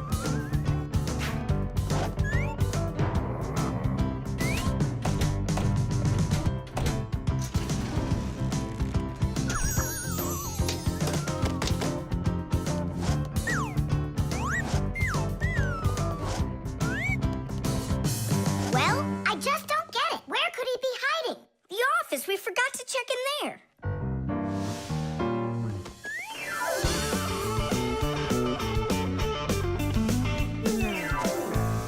There's nowhere in here for him to hide. Inside the shark.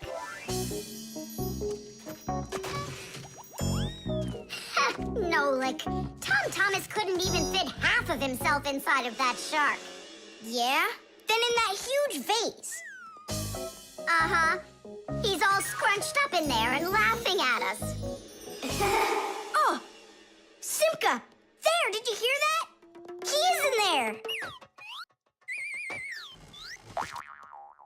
There's no one, but I know that I heard a hee-hee. You imagined it. Let's go take a look in the bathroom. I imagined it. It's so stuffy inside this armor.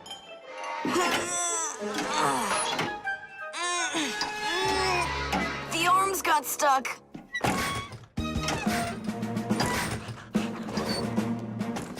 else could he be? Who is that? Ah! Simka the Knight, he came to life! Well, how much longer are you gonna look for me? Armor is very hard clothing worn by warriors to protect them against swords and arrows. People started making armor in ancient times, but the full body armor that knights wore didn't start until the Middle Ages. The armor worn by knights on horses was heavy. It could weigh 100 pounds, and if a knight got knocked off of his horse, he'd need help to get back up again. By the way, the knights' horses, they wore their own heavy set of armor for protection. Hey, did you turn into statues? Tom Thomas? Is that you in there? Who else? Lift up this visor, I can barely breathe. And how come we should do it? 'Cause I can't. Don't you see? My arms got stuck. We see. You look funny. Funny to you, but now I'm stuck and I can't get out of here. Come on, help me out, please. Great, Chusaka's just what we need right now. Chusaka, what's wrong with you? It's me. Hey, stop it.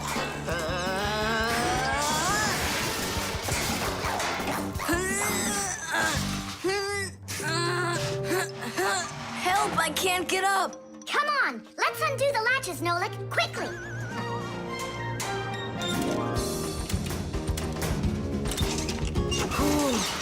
Thanks for helping me. It was nothing. I couldn't have done it without you. Let's put the night back together. Uh-huh. Before Dad gets back. Protective clothing isn't just for people who are fighting in battles. Travelers put on special nets to protect themselves against mosquitoes and gnats. And beekeepers wear protective clothes too. If they had nothing to protect them from bee stings, their job would be quite painful. Without their protective clothing, it would be impossible for firefighters to go into burning buildings and save people. And how could astronauts go into outer space without special clothing? It's freezing up there and there's no air to breathe at all. And that's why they wear a special costume called a spacesuit when they travel. The spacesuit not only protects astronauts from the cold, but supplies them with air so they can breathe. By the way, the Fixies also wear protective clothing so they can stay safe while they work. Well, there. Did we get it right? It looks like we got it right. Only, where's the helmet? Nolik went to get it. Tom Thomas! Helmet delivery! Thanks there, Chusaka. Whoa there, Warhorse. Calm yourself down. There we go. It's all back in place again. Too bad that your knight looks like a ballerina twirling around. You see, his arm. I can't move it. It's stuck. Here's what we'll do. Give him something to hold.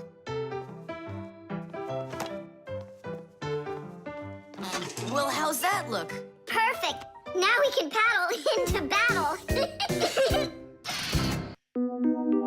The crowbar. Everything's fine here, too. I wish something would break for a change. It's already been a week and nothing's broken in here. Stop worrying. Everything breaks at some point. Well, nothing seems to ever break inside of this house. That's because we take such good care of it. No, Masya, it's boring with no real work to do. We should move somewhere else. When Fixies graduate from school, they must choose the place where they want to work. Some will work at factories, and some on ships, and some in theaters, and some in hospitals, too. Fixies are needed everywhere. Now, Fixie families with children like to choose places that are a bit quieter. Usually, they'll settle inside of people's houses. It's not too noisy there, like in a factory, but there's still plenty of work to do. They need to check on appliances like computers, vacuum cleaners, telephones, irons, and washing machines. And Fixies always try their best. They just love being busy with work. And so if there's nothing broken in the house, Fixie families will move to a new place where there's much more work to be done. Nolik, did you hear that? I don't want to move anywhere. But But think about the kids, dear. They've got their school and friends here. Do you like this friend of theirs? A human kid playing with Fixie kids. You know as well as I that it's just not right. All right then. If nothing's broken down before the end of the day, that's all. We gotta move. Oh, no, I can't. Tom Thomas comes home the day after tomorrow, and we'd be gone by then. Pull yourself together. And I won't see him anymore at all? Nolik, I have an idea. What idea? If something happens to break down before the end of the day, then we're not moving. But what if nothing breaks? Calm down. We're gonna make sure of it. Simka, you're a genius. But how can we make sure of it? We're going to use a crowbar. A crowbar is powerful and simple. It's nothing more than a heavy metal bar with either sharp or flat ends. It can be very helpful for breaking through concrete or ice. It can also be used as a lever to root out a tree stump or move a boulder. If one end of the bar has a claw cut into it, then it's good for pulling out nails. Yes, sometimes the simplest tools are the most powerful ones. Do we have that tool? We've got our pack-a-mat, and it's got everything. Yay! In gadgets and devices, our work will never end. Appliances are fickle, they need a loyal friend. At morning, noon, and midnight of every single day. When there is an emergency, you know we're on our way. 1, 2, 3. Inside will be to fix what's wrong, till it runs strong. 1, 2, 3. Inside will be all day and night. We fix things right. How about you let me try? Go on. Nolik! What are you thinking? I'm doing like you were doing. No, you're not. Now I'm confused. First off, whatever you break's gotta look like it broke all by itself. Oh, I gotcha. And second, you gotta break it in some way that can be fixed later. Did someone say something needs fixing? Or am I hearing things? Papas, we just found out that the television's broken down. Are you sure? Yeah, and one of the keys on the keyboard is stuck. For real? For real, and the clock's not running either. Oh ho! Masya, our life is getting back on the right track. Should we fix them? Yeah, what else? We are the Fixies. We live to keep on working, and work for us is fun. So we'll just keep on working, 'cause our work's never done. And deep inside of gadgets, if you look when it's dark, you might just see us race around like multicolored sparks. 1, 2, 3. Inside will be to fix what's wrong, till it runs strong. 1, 2, 3. Inside will be all day and night. We fix things right. Tidish! Oh, that was a lot to do. You'd almost think that somebody broke it on purpose. Well, we didn't do it. It broke by itself. Yeah, this apartment still needs a lot of work. We shouldn't move anywhere. I like it here. So do I. It's the best. See, we don't need to go anywhere. The prosthesis. Simka, over here. Take a look at what I found. It's a bear. Ooh. What bear did you find, Nolik? You know, it's the one Tom Thomas told us about. He was his best friend in the whole wide world. Until he became friends with you and me. What? Uh-huh. Let's try to wind him up.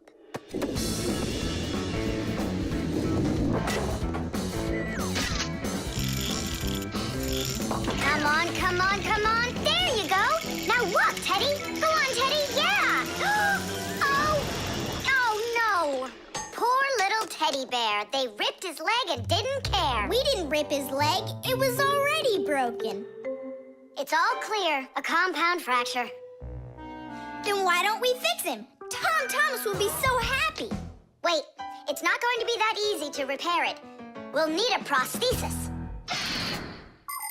The human body is built around a frame of bones and joints. And if you break one of the bones, it'll usually heal by itself. The broken bone will grow back together, and you'll be back to normal. But sometimes bones or joints can break so badly that it's impossible for them to heal. When this happens, they have to be replaced with an artificial part called a prosthesis. A prosthesis can replace more than a bone or a joint. It can be made to replace a whole arm or a leg. And where are we gonna get a prosthesis? I'm positive we can get it from Professor Eugenius. You're right. Help is on the way.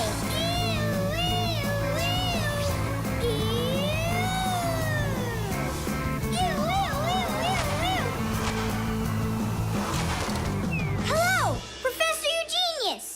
Ah, I'm pleased to see you, dear children. How do you do? Hi there. Professor Eugenius, can you make a prosthesis? What, have you broken something? No, not us. It was the bear. He broke his leg. What bear? The teddy bear that used to be Tom Thomas's friend. Ah, now I see. Today, with the help of modern prosthetics, more is being replaced than just arms and legs. For example, if you lose a tooth, it can be replaced with an artificial one. That's also a prosthesis.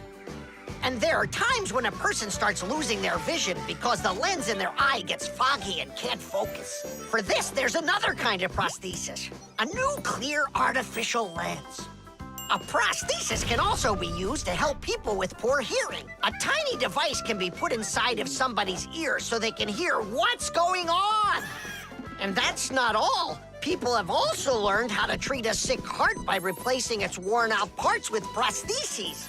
What fantastic inventions these prostheses are. It's amazing what they can do. They help people live a full life. Professor, is it working out? We'll know soon enough.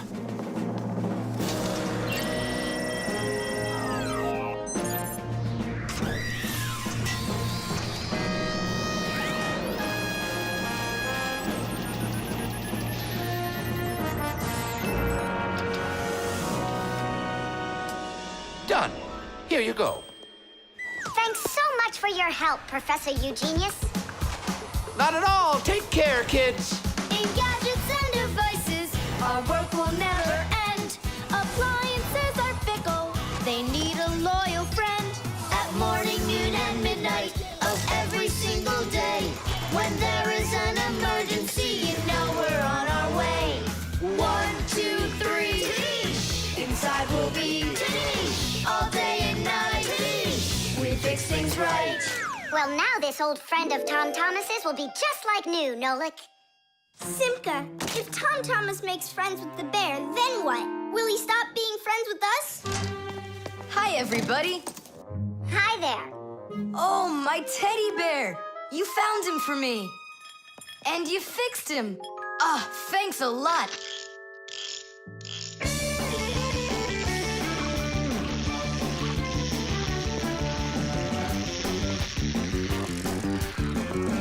Yeah, it's just like Grandpoo said. A friend that's old is better than 2 that are new. Who's new and who's old? Well, the bear is old. And we're new. Nolik, it's not true. You're the Fixies, guys. You're my very, very best friends in the whole wide world. Teesh! The Barcode. And so, what do we do if we happen to see humans? Hide from them, right? And what if you've got nowhere to hide? Then we turn ourselves into screws. That's correct. Where could it be? Where on earth could I have put it? Oh, I'm such a scatterbrain. Ah, it's Professor Eugenius. There's no need to hide from him. He's our friend. Where has it gone? Did you lose something again, Professor? Yeah, how did you guess? It's just awful. Yesterday I started testing a new iron, and today, it's totally disappeared into thin air. Where could you have put that thing? I've got it down to 2 places. It could be in the warehouse or not in the warehouse. Yeah, that information will help us find it. Or not help us find it. Class, follow me to the warehouse.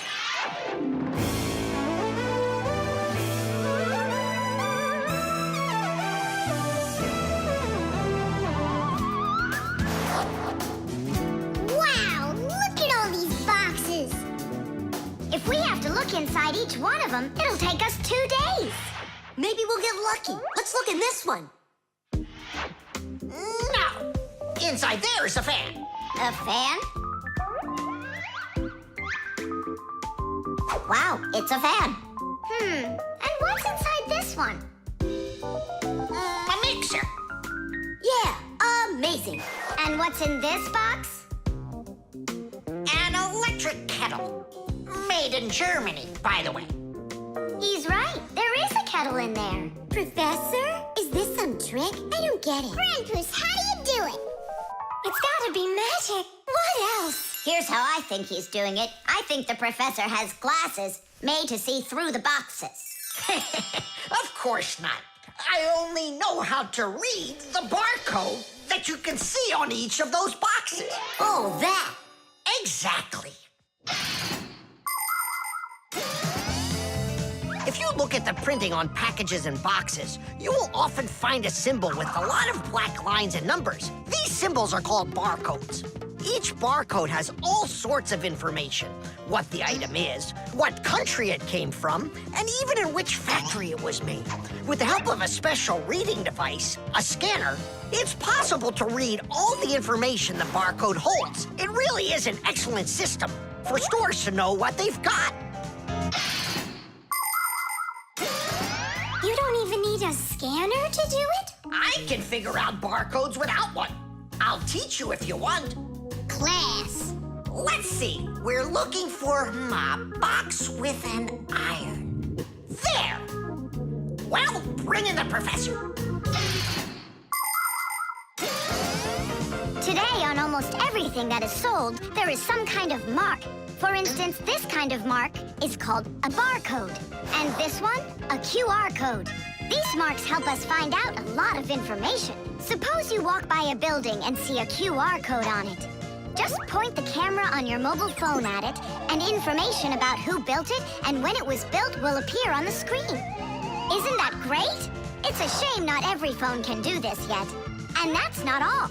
There are also marks that work without pictures. There are electronic chips that can hold information.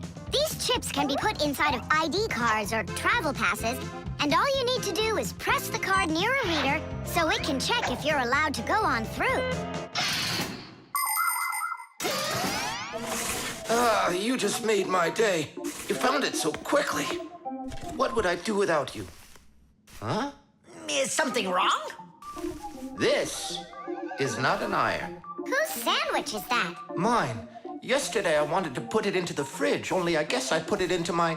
I just get distracted so easily. Look, we need to think this through logically. If you went and placed your sandwich into the box where the iron should have gone, then you must have put your iron in the refrigerator. Oh, here you are. Here you are, my new iron. Oh, I looked everywhere for you. Thank you, my friends, once again. There's no need to thank us at all. You're always there when we need help. You've even let us open our own school here in your laboratory. And we don't have to hide ourselves. Yeah, that's because you're so kind and you love Fixies. The Kaleidoscope.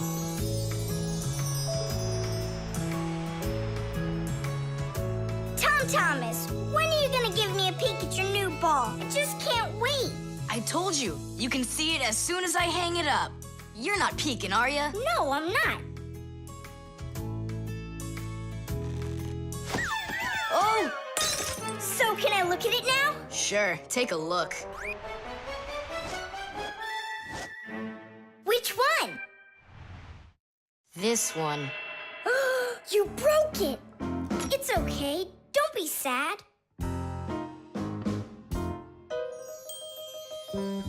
I know what to do.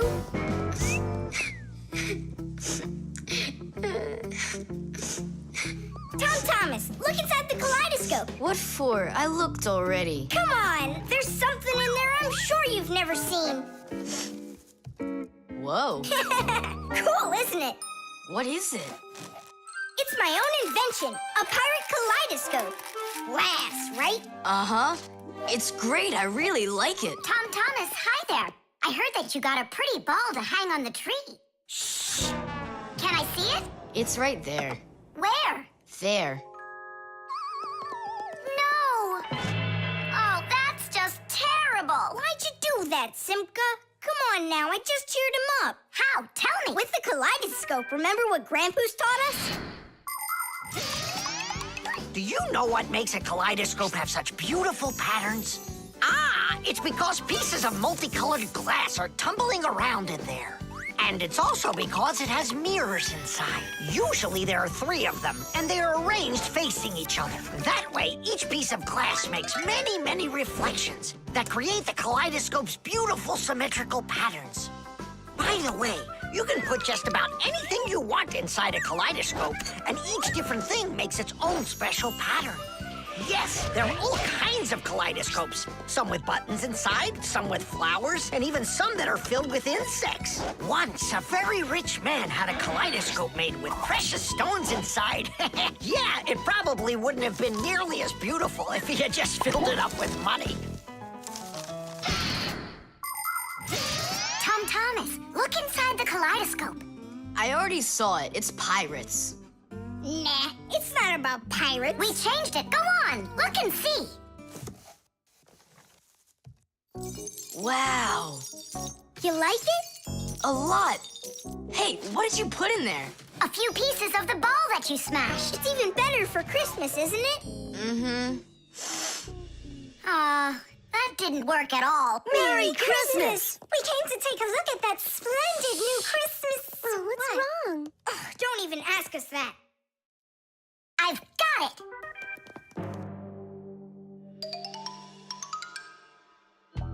Tom Thomas! What? Look inside the kaleidoscope! Again? I don't want to. And I'm telling you, you've got to. Fine. Cool, yeah! Merry Christmas! Thanks so much. Now don't you feel good again? Yeah, it's really something. And you're the first human in the world that's ever seen it. How about that? Turn it! It's great, isn't it? Wondrous designs that tickle the eye in the kaleidoscope. Shimmering scenes, gingerbread trees in the kaleidoscope. Magical flowers just blooming with light, petals that glisten and gleam. Kaleidoscope, kaleidoscope, a crack to the world of dreams. Kaleidoscope, kaleidoscope, a crack to the world of dreams.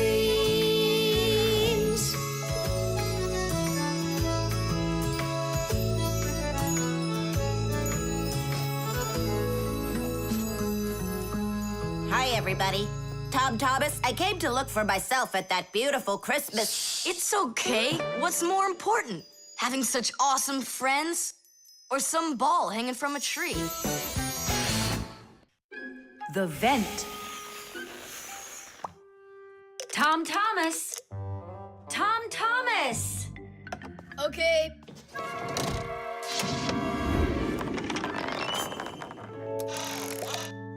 Simka, Toola, check it out. It's pretty, isn't it? Oh, splendid. It's nothing but a trinket. It's completely useless. Useless? Look how well it matches my hair clip. Useful things are the kinds of things you truly need. For instance, like this rope ladder I've got. It's splendid. And where do you plan on climbing with this thing? Now this mirror here is both useful and pretty. Oh, how splendid! Toola, you say everything is splendid. Well, here's something super splendid that I bet you don't have. Oh, what is it? It's a mechanical super claw. It must be just perfect for scratching your back. Now look what I have. A photograph of Vector. And he signed it for me, too. Are you sure that's Vector? You've got a photo of the bravest Fixie on the face of the entire planet? Yeah, and the most beautiful. Is it him for sure? No way. Let me take a look. You'll smudge it. You've been fooled. No. Yes. Jealous? You are. My photo! Oh, no! What was that? A draft. This is completely your fault. It's not my fault. It's your fault for bragging so much. Please, girls, stop fighting. Let's go find it.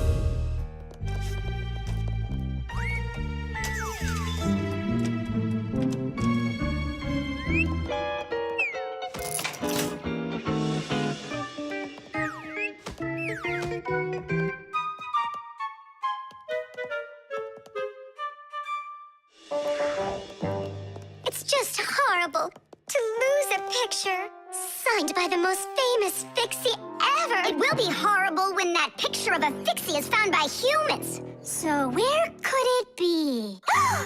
I know how we can find it. Exactly. We'll blow a bubble and watch which way it goes as it floats away. We'll follow it and find your picture. Do you know why you can blow bubbles out of soapy water? At the surface of any liquid, there's an invisible film that is very thin but very strong. If you want to see it for yourself, fill up a glass with water all the way to the very top. Now you need to take a coin and carefully drop it into the water sideways. Then drop in another coin, and another, and another. You'll see that the water doesn't pour out, but rises up and forms a hump. That's because the water at the top sticks together. Why? Because of a force called surface tension. Thanks to surface tension, water can form drops. It also helps us blow soap bubbles, because when we add soap into the water, the film gets even stronger, but still not strong enough to stop the bubbles from bursting. Okay, it's ready. Now we need to blow. Do it together. And... I don't think this way's gonna work.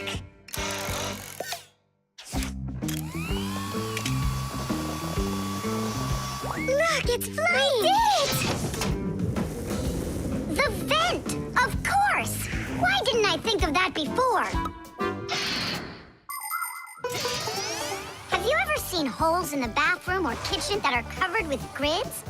Well, those are called vents. And behind the vent is a long pipe called an air duct. Unpleasant odors and musty air can be forced into the ducts and sent out of the house. And if you want that old, stale air to leave the house even faster, open a window and let in some of the fresh air from outside. Keep the air in your home as fresh as it can be.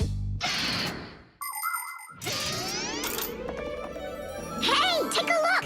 It got stuck over there! Get it before it flies away! How can we grab it? What do you mean? Don't you remember what I've got? Titties! Thank you, Simka.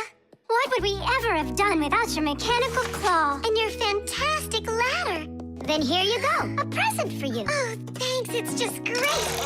And I want to give you this. Oh, gee, it's just splendid. Simka, are you here? Huh, what you got there, Simka? A little mirror. It's pretty, don't you think? Oh, you girls. You're all the same.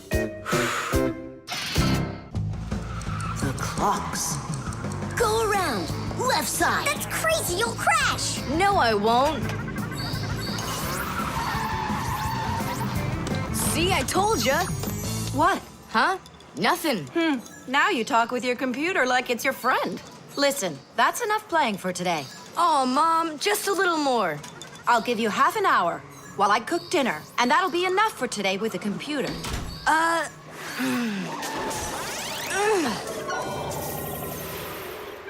This stinks. I'll never get through all of these levels in half an hour. No way. Hey, but what if we could stretch out the half hour? How? We could take the hands on the clock and move them back a little. Mom will catch us. Fine, then let's slow down the speed of the clocks. Yeah, But how?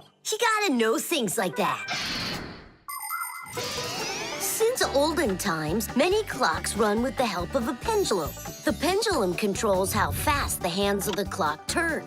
If you make it longer, the pendulum will start to swing slower, and the clock's hands will slow down. If you make the pendulum shorter, the clock will tick faster. Most clocks that are made today don't use pendulums. They run with the help of springs or with an electronic chip instead. But even so, there are ways to change the speed of these clocks, too.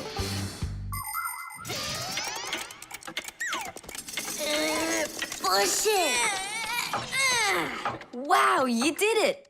It's amazing how much slower it is. That'll give you lots of time to play. But now you gotta slow down the clocks in the kitchen. Yeah, and every other clock you got.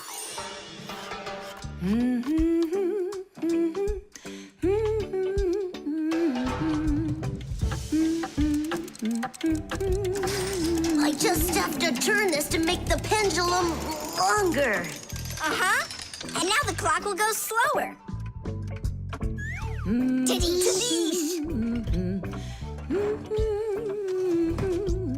Fire! Now that clock over there. Let's go do it. That's it. We slowed down every clock, and your mom didn't see a thing. That's great. Yeah. Wow, Tom Thomas, you're cool.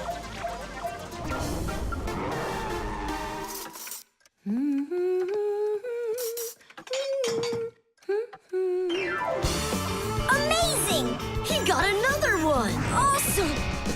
You're unbelievable. Way to go. Huh. That's strange. Hooray! Incredible. Yay, I did every level. Oh, thanks. You're both just... The time masters of the universe. Yeah, but I'm getting really hungry, and Mom hasn't called me for dinner. Because a half hour hasn't passed on the clock. Hey, do you smell that? Something is burning. What happened? A fire? I don't get it. I was just waiting for 30 minutes like I always do, but everything burned this time. Maybe the clock stopped? No, take a look. They're working. Oh, I'll make you some oatmeal. Oatmeal for dinner? Mom, I need to, I'll be right back. You see what you've done, Time Masters of the Universe? You gotta go speed those clocks back up. Okay. We'll speed them up. They'll be caught up in no time. Humans have come up with lots of different ways to measure time. For example, if you stand a stick in the ground, you can measure the time of day by watching where its shadow falls. That's a very simple clock called a sundial. Another simple and ancient clock is a water clock. It keeps track of time by measuring how much water has poured out of it. And if the clock uses sand instead of water, it's called an hourglass. But humans weren't able to accurately keep track of the time until they invented mechanical clocks. They come in all sorts of sizes, from grandfather clocks to watches worn around the wrist. Today, we also have easy-to-read and accurate electronic watches and clocks. But the most accurate clock of them all is the atomic clock. It tells the entire world the exact time.